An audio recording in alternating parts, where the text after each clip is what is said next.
Hurmatli talabalar, bugun sizlar bilan pedagogik aksiologiya fanidan ochiq seminar mashg'ulotini boshlaymiz.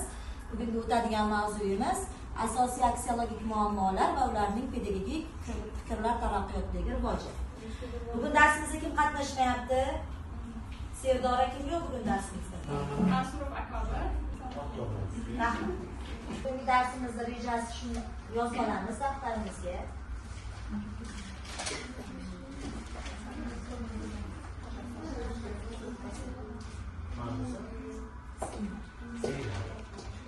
Dersimiz seminer.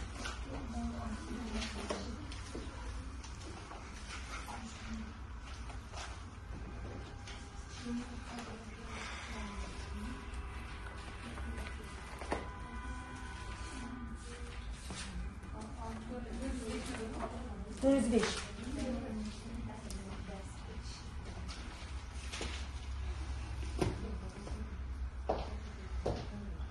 Rejani yozib oldikmi?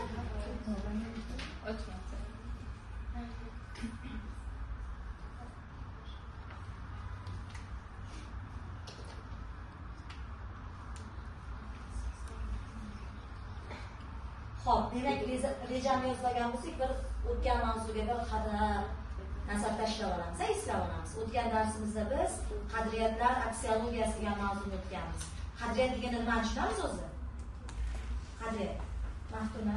Qadriyat inson hayotida qadrli deb hisoblangan o'sha narsalar, tamoyillar, ba'zi bayramlar ham qadriyat deb hisoblashimiz mumkin. Rahmat. Kim to'ldiradi?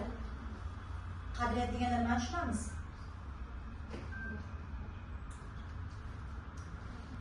Qadriyat bu o'sha har bir inson shaxsini individual yoki jamoaviy jihatdan o'sha insoniyatga qadrli, ya'ni muhim hisoblangan voqealar, hodisalar yoki qanaqadir bayramlar hammasi qadriyatga kiradi. U shaxsan insonni o'ziniki, ya'ni individual bo'lishi ham yoki ma'lum bir jamoaga tegishli qadriyatlar ham bo'lishi mumkin. Rahmat. Qani o'zingizga tegishli bo'lgan qadriyatlarga misol keltiringlarchi? Aynan shu savol so'ramoqchi. Qani o'zimizga tegishli? Qaysi prinsipga nikohlangansiz degan savol berishadi. Bu turmush qurish haqida emas bu. Misol uchun u prinsip o'lsa, siz ham o'lasiz degan. Qani kim izoh beradi? Uchun izlanishga masalasi. Ta'lim olish qadriyat uchun. O'g'il oilasi. Masalan, ta'lim olish qadriyat, ta'lim olish jarayonidagi adolatli va xolis usullarni o'rganmoqdan hozir o'quvchi bormiz. Mana shu adolat, insonparvarlik o'quvchilarga nisbatan shularni biz o'zimizning qadriyatimizga hisoblashimiz mumkin. Rahmat. Marhamat. O'sha inson va jamiyat uchun muhim bo'lgan an'ana va hodisalarni tushunamiz. Misol uchun biz qadriyat haqida gapiradigan bo'lsak, o'zimizning qadriyatimiz bu sog'lom turmush tarzi ham biz uchun bitta qadriyat hisoblanadi va u ham jamiyatga, insonga foydali bo'lgani uchun. To'g'ri. Nozima nima demoqchisiz? Birinchi qadriyat tushunchasini ta'rif etmoqchiman. Qadriyat tushunchasi bu, ya'ni voqelikdagi muayyan hodisaning insoniy, ijtimoiy, axloqiy, ma'naviy, ma'rifiy ahamiyatini ko'rsatib beruvchi tushuncha hisoblanadi. Mana shu qadrli narsalar esa birinchi o'rinda erkinlik va mustaqillik, vijdonlik. Ajoyib. Yana. Siz uchun qaysi qadriyatlar qadriyat hisoblanadi? Eng asosiy qadriyatlardan biri bu go'zallik qadriyati hisoblansa bo'ladi. Ota-onaga bo'lgan hurmat qadriyati hisoblansa bo'ladi. Adolatni ham qadriyat sifatida birinchi o'ringa qo'yishimiz ham mumkin. To'g'ri. Marhamat, Sarvin. O'sha ustoz aytishdi, o'sha qadriyat har bitta inson qadriyati, ya'ni usiz yashay olmaydigan bo'lishi kerak degani. Men uchun eng muhimlardan biri maqsad bilan yashash. Ya'ni misol uchun odam agar hayotda maqsadsiz yashaydigan bo'lsa, yashashdan o'zi ma'no qolmasligi mumkin. Voy ajoyib. Ustoz shu gurmi qilayotganga o'xshaydi. O'xshaydi. Va ustoz sizning Shaxsiydan tashqari oilaviy qadriyatlarni olishimiz mumkin. Masalan, bizning oilamizda har kuni bobom yoshi 80da, haftaning har bir kuni, ya'ni juma kunida barcha farzandlari borib, biror bir kitobdan yoki narsadan bobom ko'zlari o'tmay qolgan. Ya'ni navbatma-navbat o'g'illar o'sha bir hafta mobaynida topshiriq beradilar bobom. O'sha narsaga tayyorlanib, kitobxonlik qadriyati shakllangan. Undan tashqari, keyin har 2 haftani bitta jumasida uyimizga yangi kitob kelishi qadriyat. Bu dadam o'zining qadriyatlari. Ya'ni kelajakda keyin men ham aynan farzandlarim uchun, o'zim oilam uchun mana shu qadriyatni davom ettirishni xohlayman. Ajoyib. Yana davom etamiz. Bundan tashqari yana kim oilasida qadriyatlar bor? Alohida o'ziga xos hech kimda uchramaydigan biror bir oilaning o'zini qadriyati bo'lishi mumkin. Hech qaysi oilada takrorlanmaydigan yoki o'xshamaydigan. Bormi shunaqa? O'xshamaydigan. Bormi? Yoki an'anaga aylanib qolganlar o'xshaydi. Demak, buni bir o'ylab ko'rar ekansizlar. O'ylab ko'rar ekansiz, yaxshi. Demak, o'tgan mavzuni eslab oldik. Bugungi mavzuning tayanch tushunchalari daftarimizga yozib olamiz va keyin topshiriqlarni bajarishni boshlaymiz. Demak, birinchi savol. Qadimgi sharq mutafakkirlari qadriyat tushunchasini nimalar bilan bog'lagan? Marhamat, E'zoza. Qadimgi sharq mutafakkirlariga qaraydigan bo'lsak, o'sha davrdagi ta'limotlar bilan bog'lashgan. Masalan, Naqshbandiya ta'limotidan qo'lli mehnatda bo'lsin, riyollohda bo'lsin ta'limotini ular qadriyat sifatida olib, kunlik, ya'ni nima deydi, yashash tamoyillarini mana shu tamoyillar asosida amalga oshirishgan. Bundan tashqari o'sha boshqa tamoyillar ham Ahmad Yassaviyning qadriyatlari bo'lgan o'zini, o'sha tamoyillar ham ularni turmush tarzini belgilab bergan omillar hisoblanadi. Davom etamiz. Yana kimda qanaqa fikrlar bor? Marhamat. Bundan tashqari o'sha hayotiy yashash va hayotdan tashqari ta'lim va tarbiya bilan ham qadriyat tushunchasini bog'lagan. O'sha ta'lim va tarbiyada insonga kerak bo'ladigan o'sha barcha hayotiy intilishlar, o'sha o'qishga bo'lgan, yashashga bo'lgan intilishlarni qadriyat tushunchasi bilan bog'lagan. Rahmat. Davom etamiz. Marhamat, Nozima. Qadimdan qadrimizda hozirgi kunga qadar zamondagi mavjud ehtiyojlarga ham bog'lanadi. Ya'ni zamonda notinch davlatda tinchlik qadriyat sifatida ko'tariladi, shunday intilinadi. Lekin nosog'lom jamiyatda sog'lomlik qadriyat sifatida ko'tariladi, shunday intiladi va e'zozlanadi. Ya'ni jamiyatda nimaga ehtiyoj sezsa, odamlar shunga nisbatan intiladi va uni juda qadrlaydi va qadriyat darajasiga chiqadi. To'g'ri, rahmat. Davom etamiz. Ikkinchi savolga o'tamiz. Zardushtiylik ta'limotida uchlik fikr, so'z, amal qanday aksiyologik ahamiyatga ega? Marhamat.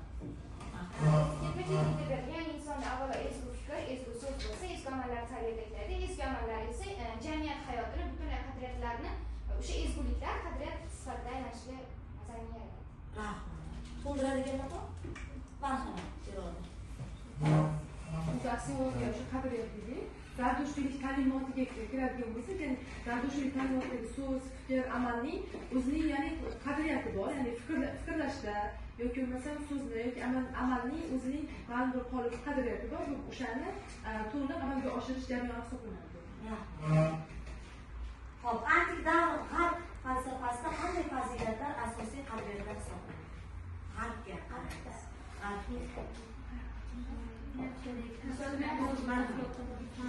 Shuhrat nazarida bu haqiqiy qadriyat, bu ezgulik deb aytib o'tgan.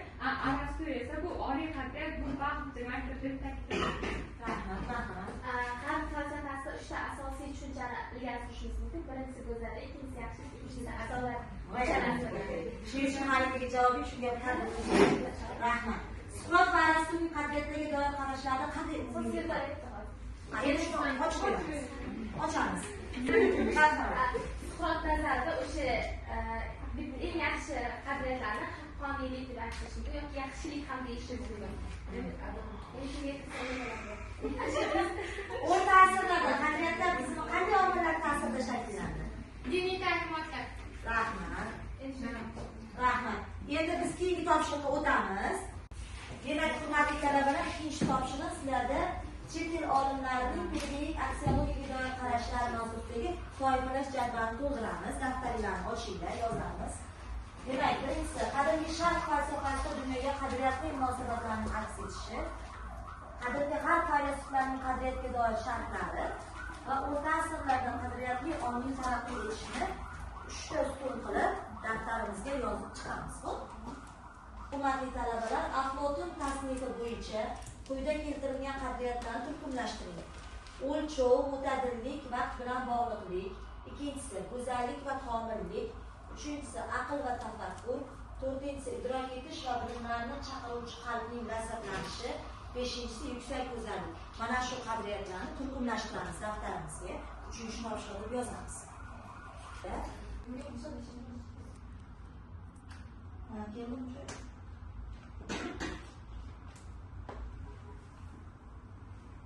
Iroda. Nechinchi savol?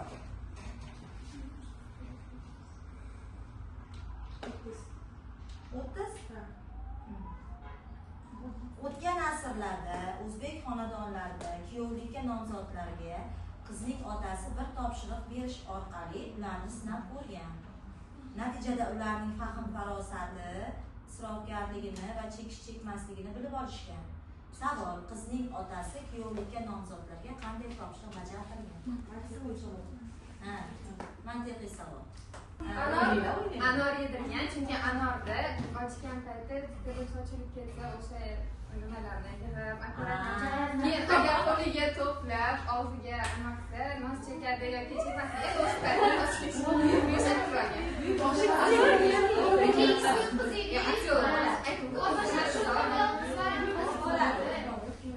Boshlayapmiz.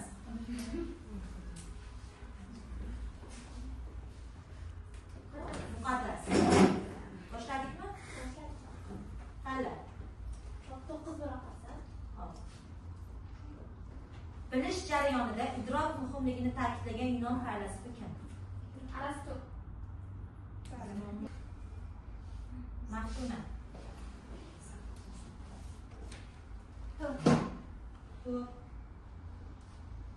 Xalqaro va milliy qadriyatlarga misollar ayting. Xalqaro qadriyatlarga o'sha g'arb qadriyatlaridan yaxshilik, go'zallik, adolatni aytishimiz mumkin. Milliy qadriyatlarga shu sog'lom turmush tarzi, vatanparvarlik, insonparvarlik aytishimiz mumkin. E'zoza.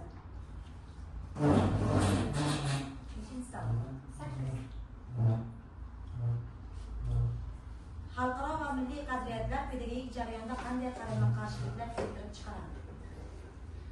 Xalqaro va milliy qadriyatlar qarama-qarshilik salbiy tomonlarini aytadigan bo'lsak, bu o'sha iqlimlar o'rtasidagi yoki dinlar o'rtasidagi qarama-qarshiliklar va konfliktli vaziyatlarni keltirib chiqarishi mumkin. Ijobiy tomonini oladigan bo'lsak, tolerantlik, bag'rikenglik, insoniylik kabi ijobiy tomonlari ham bor. Laylo.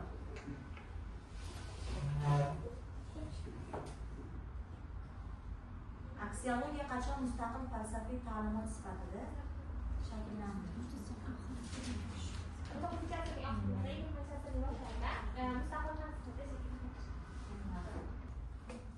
Umida. 28.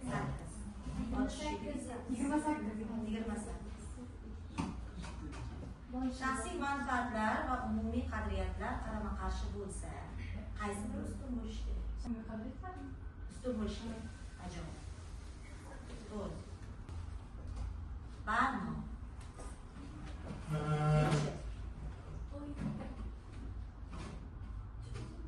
Ular tabiatning buyuk hodisasi hisoblanadi. Hech bir kompaniya yoki tashkilot uni yasay olmaydi. Tabiat uni o'ta chiroyli ranglarga boy qilib yaratgan. Oq rang, ko'k rang, hatto qora ranglari ham uchraydi. Savol: tabiatda uchraydigan katta va chiroyli narsa nima? To'g'ri.